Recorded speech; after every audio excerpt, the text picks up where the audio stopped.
सुनने के पात्र भी हैं। वो स्थिति भी आज हमें प्राप्त हो गई है। तो महाराज श्री का कितना धन्यवाद किया जाए कि इन्होंने यहाँ पर ये मंदिर का निर्माण कराया, सिद्धपीठ। और जिनके ये शिष्य हैं वो जगत गुरु शंकराचार्य। पूरे भारतवर्ष के 4 पीठ होते हैं, बद्रीनाथ, जगन्नाथ, रामेश्वर, द्वारकाधीश। तो बद्रीनाथ धाम के शंकराचार्य रहे। और त्यागी तपस्वी जिनका जीवन समाप्त होने के बाद न कोई खाता मिला, न उनके नाम कोई जमीन का टुकड़ा मिला, न उनके नाम कोई प्रॉपर्टी, न कोई वाहन मकान। और ऐसे प्रतापी महाराज की जहां बैठ जाते थे वहीं पर मेला लग जाता था और लक्ष्मी बरसने लगती थी। जो उनके संपर्क में ब्राह्मण रहते थे वो सब करोड़ोंपति हो गए। लेकिन वो महाराज बिल्कुल त्यागी तपस्वी, उनके ये शिष्य हैं और इन्होंने अपना घर परिवार छोड़ करके ये सन्यास जीवन अपनाया। अब लोग तो ये समझते हैं कि बाबा जी बड़े मजे ले रहे हैं, लेकिन सन्यास का जीवन तलवार की धार पे चलने के बराबर है। उसे काम, क्रोध, मोह, लोभ, अभिमान को जीतना पड़ता है। उसे अपने इंद्रियों को वश में करना पड़ता है। सभी स्त्रियों को माता बहन के रूप में देखते हैं और जितना भी ये सामान यहाँ पर आता है दान के रूप में, उसको अपना नहीं मानते, उसे समाज के लिए समर्पित कर देते हैं।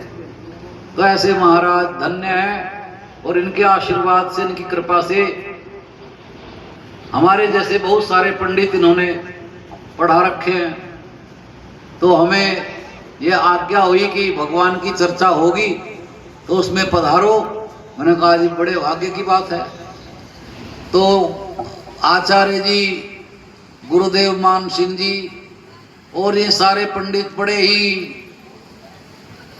कहते हैं कि जो ब्राह्मण भक्त होता है, विद्वान होता है, वो भगवान का ही रूप है। ऐसे ब्राह्मण की पूजा कर लें, उसे संतुष्ट कर दें भोजन दक्षिणा आदि से, तो भगवान कहते हैं मैं संतुष्ट हो जाता हूं। तो आप लोग यहाँ कथा में आए हैं तो आपका जीवन धन्य है। आपका जो कुल है, जिसमें आपका जन्म हुआ, जिसमें आपका विवाह हुआ, वो कुल भी धन्य हो जाएगा। जहां पर भी माता पिता बैठे होंगे जिस लोक में, वो प्रसन्न हो जाएंगे, मेरा बेटा मेरी बेटी आज भगवान की कथा में, यज्ञ में दर्शन करने के लिए जा रहे हैं। तो जीवन यही है। तो प्रारंभ करते हैं। ये राम कथा के नाम से जो है आज कार्यक्रम प्रारंभ हुआ है। और राम जी ने भी दुर्गा जी की पूजा की, श्री कृष्ण जी ने भी दुर्गा जी की पूजा की। तो दुर्गा माता सारे संसार की एकमात्र स्वामिनी है। उनकी आज्ञा से ही जगत का व्यवहार होता है। विश्वेश्वरीम जगत धात्रीम स्थिति संहार कारणीम, तो सर्वश्रेष्ठीम सीताम न तो हम राम वल्लभाम। वही जगत जननी जगदम्बा दुर्गा माता सीता के रूप में त्रेता में अवतरित हुई और उनकी अलौकिक लीलाएं। तो यहाँ पर प्रारंभ में गणेश जी को और माता सरस्वती को गोस्वामी जी महाराज ने प्रणाम किया है। वर्णानाम अर्थसंघानाम रसानाम छंदसामपि मंगलानाम च कर्तारौ वंदे वाणी विनायकौ। के जितने भी संसार में वर्ण हैं, अक्षर, स्वर, व्यंजन, ह्रस्व, दीर्घ, का, खा, जो भी दुनिया में है, वो सबके स्वामी। और जितने भी रस हैं, वीर रस, करुण रस आदि, जितने भी छंद हैं दुनिया में, दोहा, चौपाई, सोरठा इत्यादि, जो भी संस्कृत के या हिंदी के जो छंद हैं, उन सभी छंदों के स्वामी, सभी वर्णों के, सभी ज्ञान के अधिष्ठात्री देवता गणपति जी महाराज और माता सरस्वती, जो सबका मंगल करने वाले हैं, संपूर्ण संसार का हित करने वाले हैं, ऐसे गणपति जी को और ऐसी माता सरस्वती को हम सब प्रणाम करते हैं, नमन करते हैं, वंदन करते हैं। दूसरे श्लोक में लिखते हैं, भवानी शंकर वंदे श्रद्धा विश्वास रूपिणौ याभ्याम बिना न पश्यन्ति सिद्धा स्वन्तस्त्वमीश्वरम्। जो माता भवानी है पार्वती और भगवान महादेव हैं शिव, उनको वंदन करते हैं। माता भवानी हमारी श्रद्धा है और भगवान शिव हमारा विश्वास है। जब तक किसी यज्ञ में, पूजा में, दान में, व्रत में, तीर्थ में आपकी श्रद्धा नहीं होगी, आपका भरोसा नहीं होगा, तब तक उसका आपको यथार्थ फल प्राप्त नहीं होगा।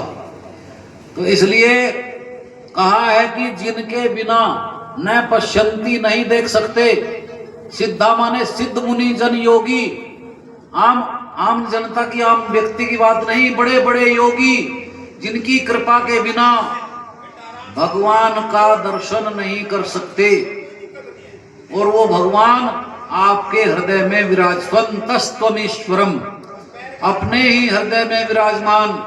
आपके अंदर कौन बोल रहा है, कौन सुन रहा है, कौन देख रहा है आपकी आंखों से, कौन चल रहा है पैरों से, कौन कर्म कर रहा है हाथों से, कौन विचार कर रहा है बुद्धि से, तो ये सब भगवान कर रहे हैं। आपके बीच में ही बैठे हैं, हमारे सबके बीच में भगवान का वास है जीव रूप से। जब वो निकल जाते हैं तो कहते हैं कि मर गया। तो जब तक उनसे संबंध है तब तक तो सब प्यार भी करते हैं, सब पूछते हैं कैसे हो, अच्छे हो, सारी बातें होती हैं। जब उनसे संबंध नहीं रहता तब इसमें बदबू हो जाती है, सड़ जाता है। और यही शरीर जो बड़ा सुंदर है, जिसे 4 बार शीशे में देखते हैं, 4 बार इसको नहलाते धुलाते हैं, यही शरीर खाक में मिल जाता है। तो इसलिए उन भवानी शंकर को प्रणाम कीजिए, जिनकी कृपा से हम संसार की लीला को समझ सकते हैं और भगवान का दर्शन कर सकते हैं। फिर कहा है कि वंदे बोधमयम नित्यम गुरुम शंकर रूपिणम। गुरुदेव को प्रणाम करते हैं। बिना गुरु के रास्ता नहीं मिलता।